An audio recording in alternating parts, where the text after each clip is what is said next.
ကြောင်းလေးပေါ့နော်မိတ်ဆက်ပေးပါအောင်ကျွန်တော်နာမည်ကကိုရင်ကျွန်တော်နေတာဒီပလဝမျိုးနယ်ပလဝမျိုးနယ်ဒီပလဝထပ်ပိုင်းဒီရှင်လဝနယ်ပြောမှာပေါ့ရှင်လဝနယ်ရွှေလဝကြည့်ပါပေါ့အိန္ဒိယနဲ့20အမှန်ကြီးတက်ကဘယ်လောက်ရှိပြီလဲမသိဘူးအတက်က20နှစ်ပညာရင်ချိကခုလောဆိုင်ကတက်ကရိုဒုတိယနေ့ပေါ့စတွေ့တက်ကရိုမတဗာမေဂျာနဲ့တက်ခဲ့ရလဲမသိဘူးတင်ချာမိချာပေါ့မိဘတွေကတောင်ရအလုပ်လုပ်ပါတယ်သူတို့တော့အခုကအဆက်အသွယ်ရှိတယ်ပြောရမှာပေါ့CNA ရောက်တာဒီနေ့ဆိုရင်တော့တနည်းတီးလို့ပြောရမှာပဲဒီမှာထမ်းဆောင်ရသူကဒူဘိုအစင်ပေါ့ဒူဘိုအစင်လက်ရှိတောင်ချရာအမက်လက်တမဟာနေမြေပေါ့ဒီတိတေတောစာနောက်ပြီးတော့ဒီဖလောင်းနဲ့တဝက်ပါတော့နောက်ပြီးတော့ကလေးနဲ့တဝက်အဖက်မှာကျွန်တော်ဒီဝတ္တနာပါရာစဖတ်တော်ဒါမှဒီတကယ်ဒီအပြေကိုရဘွားရဲ့ရမတ်ချက်နဲ့ပြောမှာဆိုတော့ရမတ်တာဒီအနာမတိတ်ခင်မှာတော့ဗာမြန်မာစစ်တပ်ထက်ဝင်မယ်ဆိုပြီးတော့ဗာရမတ်ချက်ချတာဗောနော်စစ်တပ်ထက်ဝင်မယ်ဆိုမိဘတွေပြောတယ်မိဘတွေကလည်းတက်ကရိုနာပြီးတော့စစ်တက်ကရိုပြောင်းမယ်ပြောတယ်မိဘတွေလည်းခွင့်ပြုတယ်ဒါပေမဲ့အနာတဲတော့စိတ်ကအပြန်ပြောင်းသွားတယ်ဗောအနာတဲကစိတ်ကပြန်ပြောင်းသွားတော့စစ်တပ်ထက်မွေတော့ဘဲနဲ့ဒီအနာရှင်ကမြစ်ဖြစ်မယ်ပြောအဲ့လိုမျိုးတွေးထားပြီးတော့ဒီစီနေတစ်ဖက်မူလာတာဗောနော်ဆိုတော့ဒီစပြီးတော့အခုလက်ရှိမှာပေါ့နော်အသက်ကလည်း22နှစ်ရှိပြီဆိုတော့အခု22နှစ်အတော်အတွင်းမှာကိုယ်သဘောကျတဲ့သူကိုတွေ့ပြီလားပေါ့ကိုယ့်ရဲ့အချင်းရေးကိုယ့်ရဲ့ဒီအိမ်ထောင်ရေးနဲ့ပတ်သက်ပြီးလို့ရှိရင်ဘယ်လိုအရှင်လေးရှိလဲပေါ့အဲ့ဒါလေးပြီးတော့ဘယ်လိုလူမျိုးကိုကိုယ့်ရဲ့လက်တွဲခေါ်အဖြေရွေးချယ်မယ်လို့စဉ်းစားဖူးတာမျိုးရှိလားလက်ရှိတော့အချင်းနဲ့ပတ်သက်တော့မရှိဘူးလို့ပြောပါပါဒါပေမဲ့သဘောကျသူတော့မရှိဘူးလားဆိုရှိတာပေါ့နော်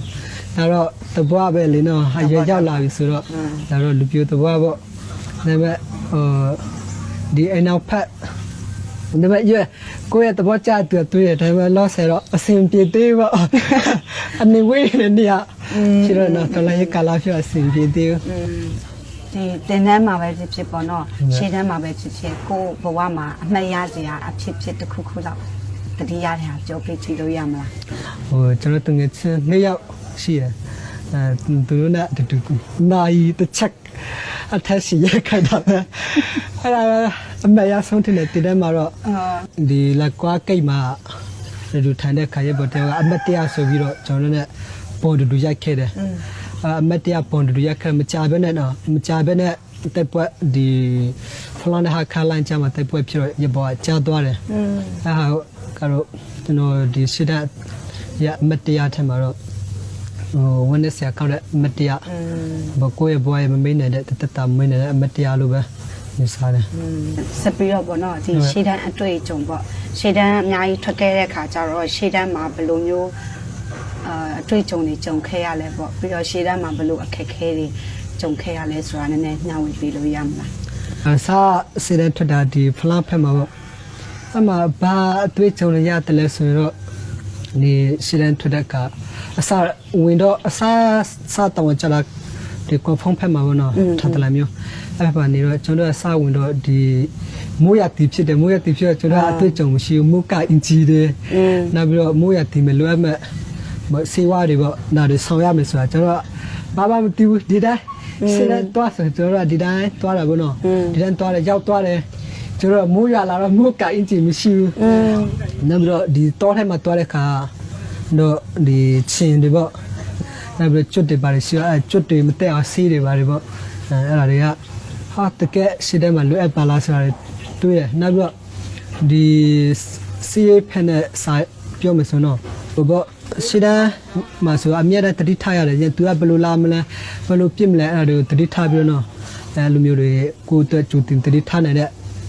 ဟာတွေကိုအတွေ့အကြုံရနောက်ပြီးတော့ကိုယ့်ရဲ့ senior ချသူတွေကဒီတက်ပွဲဖြစ်တဲ့အခါဘယ်လိုမျိုးပေါင်းရမလဲဘယ်လိုမျိုးနေရာယူရမလဲဒီတော့တွားတဲ့အခါဘယ်လိုမျိုးတက်စိတ်နဲ့ပြန်သူမချနိုင်အောင်ပေါ့ဘယ်လိုမျိုးတွားရဆိုတာတွားရတယ်လဲဆိုတာတွေအတွေ့အကြုံတွေ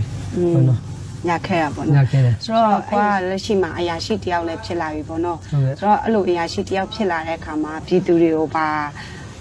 မှာခဲချင်လဲပေါ့ ဟုတ်ကဲ့ဒါပြည်သူတွေမှာကျွန်တော်တို့ဒီဘောကိုယ့်ရဲ့ခုကျွန်တော်ပြင်နေမှာဆိုရင်ကိုယ့်ရဲ့လူမျိုးချစ်ချင်းဖြစ်တဲ့အတွက်နော်ကိုယ့်ရဲ့ဒီစစ်တပ်ကိုပန်းပိုးပေးပါနောက်ပြီးတော့ဒီအာဏာရှင်ကမြစ်ဖြတ်နေမှာနော်ဘယ်အဖွဲ့အစည်းအာဏာရှင်ကမြစ်ဖြစ်တဲ့ဘယ်အဖွဲ့အစည်းကိုဖြစ်နော်ပူပေါက်ပြီးတော့ပူပေါက်ပါဝင်ပြီးတော့နော်ကိုညီပေးပါလို့ပဲပြောချင်တယ် ဆိုတော့ချင်းလူငယ်တွေ CNA ချင်းဝင်ဖို့အတွက်သူတို့အနေနဲ့အားကြောင့်ဝင်ဖို့လိုအပ်တယ်လို့ထင်တယ် ဒါတော့နည်းနည်းတော့ဖြစ်တယ်မခွန်ကတရားနဲ့တရားစစ်တဲ့ချင်းမတူကြဘူးနော်တချို့ကြတော့နိုင်ငံရေးစစ်တဲ့တကယ်ရှိတဲ့သူရှိရယ်တချို့ကြတော့နိုင်ငံရေးစစ်တဲ့မရှိဘူးစင်တမအမျိုးကိုချစ်တဲ့စေတော့ကိုစီတော့ရှိကြမှာပဲကိုယ့်ရဲ့တွေးတာထဲမှာတော့ဒါပေမဲ့ခုခေတ်နဲ့ပြောမယ်ဆိုရင်ဒီအခုကနိပညာခေတ်ဆိုတော့လေနော်ဟာပြပိုင်းမှာပူစိတ်ဝင်စားတဲ့သူတွေများနေတာပေါ့နော်ဒါပေမဲ့ဘာဖြစ်လို့ဒီ CNA ထက်ကိုဝင်တည်တယ်လဲဆိုတော့ချင်းလူတွေအနေနဲ့ဝင်တင်တာဒီအနာကက်အခုကျွန်တော်အနာကက်မှာဒီစိတ်ပညာကဒီနာကပြောင်းလဲတော့မှာအနာကက်မချခင်အနာကက်မှာဒီနာရဲ့အနေထားတွေကလောက်ကိုပြောင်းလဲတော့မယ်ဒီအခုလိုမျိုးအနာရှင်မဟုတ်တော့ဒီအနာရှင်မဟုတ်တဲ့ခေတ်မှာလူငယ်တွေအခက်ကအရေးပါလာတယ်ဘလို့အရေးပါလာတယ်ဒီအပြေပိုင်းဒီစီမဟုတ်ဘဲနဲ့ဒီအခြားနာရေးပိုင်းမတော့နဲ့အခြားကတာပိုင်းပေါ့နော်ဒီဌာနပေါင်းစုံမှာရောဟာရေးပါလာတယ်နောက်ပြီးဒီစစ်တပ်ထက်မှာလဲလူငယ်တွေကအခက်ကတော်ရေးပါတယ်ပြောရမှာပဲဒီအရေးပါဘာဖြစ်လဲရေးပါလို့ပြောတော့ဒီလူငယ်တွေကဒီတိုင်းပြည်ရဲ့အနာဂတ်ဖြစ်တဲ့တိုင်းပြည်ကိုကောက်ွယ်ဆောက်ရှောက်မသူတွေဖြစ်တယ်